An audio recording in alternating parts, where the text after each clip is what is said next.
So you want to remove the background from your photos, but you're not super techy, and maybe you never even opened up a photo editing software before, and you don't even want to. But guess what? You don't have to.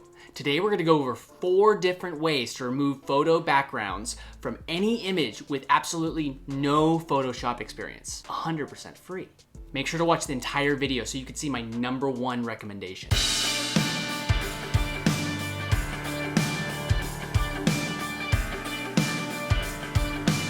Welcome to Entrepreneur's Toolbox. I'm Jonathan, and I'm here to help you find the tools to build an income online. I upload videos every Monday, Wednesday, and Friday, so make sure you subscribe and ring the bell so you get notified every time a video goes live. So today we're gonna go over 4 different ways that you can remove the background from your images completely free.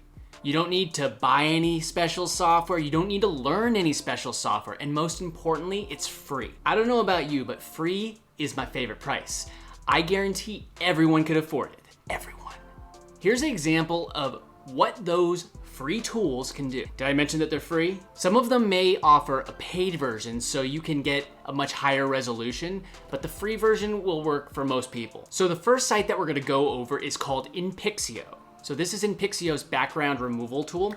You could either just choose your photo, or you could also just drag it and drop it right here where it says drag image here.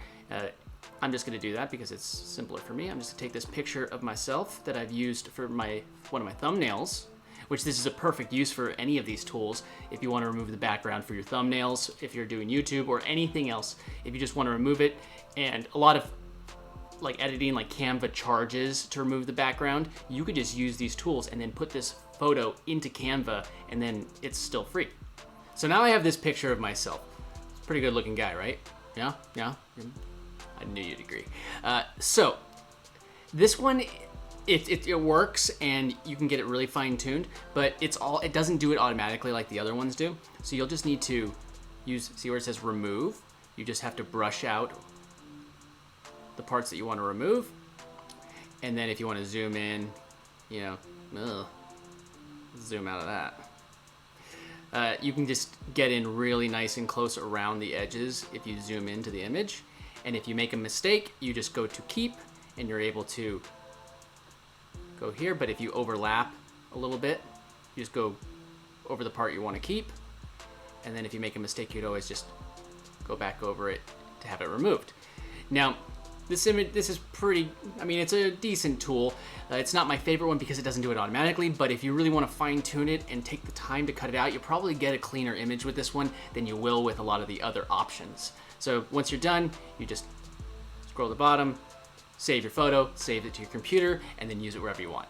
This one is nice because it's completely free, but you do need to put a little bit of work to paint out what you don't want to see. One other plus about this one is that there doesn't seem to be any limitation on the resolution you can save to for free.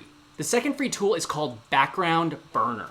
Background Burner is a drag and drop solution, but they do limit the output resolution for free. Okay, so Background Burner, the site looks a little different, but it's basically the same idea where you could choose your photo or you could drag and drop your image. So I'm just gonna do exactly what I did before. I'm gonna take that same image and just drag it here. So this one gives you a couple different variations, different ideas of what it wants. So you could just pick the one that's the closest and then touch it up. Like I said, it's pretty close. So like one of these two would be the closest, and I could just hit touch up. So this one got it fairly close, so I could just hit remove background and then just go over the parts that it missed, and it will start to deselect those in the image. And you can get it pretty close. You could zoom in. You could zoom in over here, so you could just get a little more fine-tuned on the image.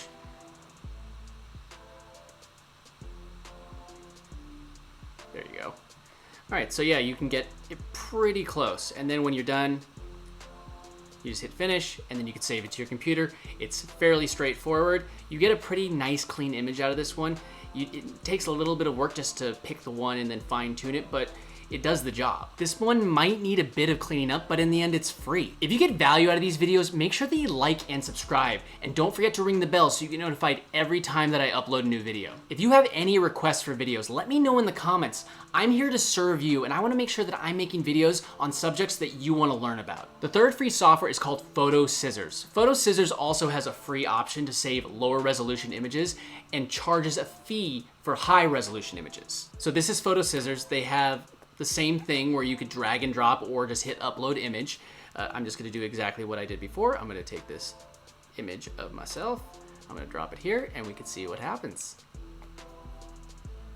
So PhotoScissors does a little bit better job of cutting out the background automatically than some of the other tools. The only thing that I noticed in this particular one is that it caught the edge of this windowsill and thought it was part of my head. And like little things like that, you could just take this, remove it, little tweak, and now it's fixed. And this image to me is perfect for any thumbnail, anything I'm gonna do on Facebook, any like small thing. And obviously if you're going to need a really high resolution photo, you're gonna use a high resolution photo, and then also you might have to pay a little fee to get that saved. Like I said, if it's something small like a thumbnail, just save the low resolution one. It's not going to be a deal breaker for your quality. When you're done, just hit the little save button. It looks like a little floppy. I know that a lot of younger people won't know what that symbol is. Floppy is what they used to save information on before everything was super fast and in the cloud and little thumb drives. I'd have to say that PhotoScissors is probably one of my favorites. Very simple to use, and also includes some basic touch-up tools, which I think are a little bit more powerful than the other two. The fourth tool seems to be the most popular I've been seeing around, and that's called Remove.BG. Remove.BG gets a pretty clean mask. I personally use this one. So this is Remove.BG. They're all pretty much the same sort of thing. You could either click the upload button or just drag it to the screen. So I'm just gonna do the same exact thing that we've been doing. There it goes. It's just gonna upload the image. Now you could see that this is a pretty clean image. It's got everything really nice and clean around, very, very detailed, which is one of the reasons I really like this one.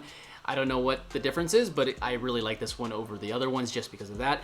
Even though that PhotoScissors has better editing tools after the fact, I've never really had to edit using Remove.BG. But if I did want to edit, once the photo's uploaded, I just hit this little edit button, and it gives a lot of really nice tools. Now, if there's a problem with the image, say it didn't cut something out right, I could always go to erase, restore. It's just the same exact thing. I could, you could remove, I'm gonna go back. I could erase or restore, but I've never had to do that using this particular tool. Another cool little feature that Remove.BG has is that not only can you just remove the background, you can replace the background if you want. So it's actually really easy. Let me just show you. Just click it, and it will replace the background. Is that you could decide if you want to have a blurred background, so you can kind of customize it depending on what look you're looking for. And I mean, you don't have to use any of these photos that it comes with, but it's nice that they offer them as an option. So if I just wanted to do a slightly blurred background, or I could upload my own photo. So when you're done with that, you could either hit download here if you're going through this, and it would give you the download image.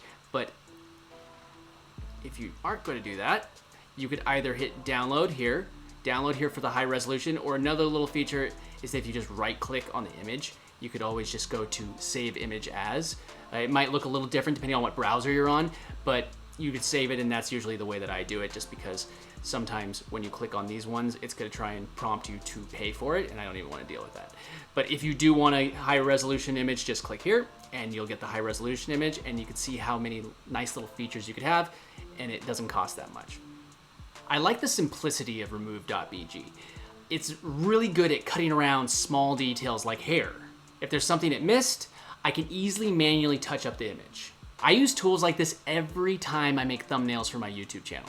Gets the job done, and the resolution is high enough for a thumbnail. And if you need it for a website, it's much cheaper than hiring anyone to do it for you. If you like this tutorial on how to remove backgrounds from photos, make sure to check out my tutorials and how-tos playlist. I'll put a link in the description as well as on the end card. So which of these 4 tools are you going to try out? Do you use different tools you'd recommend? Let me know in the comments. Don't forget to subscribe, and I will see you in the next one.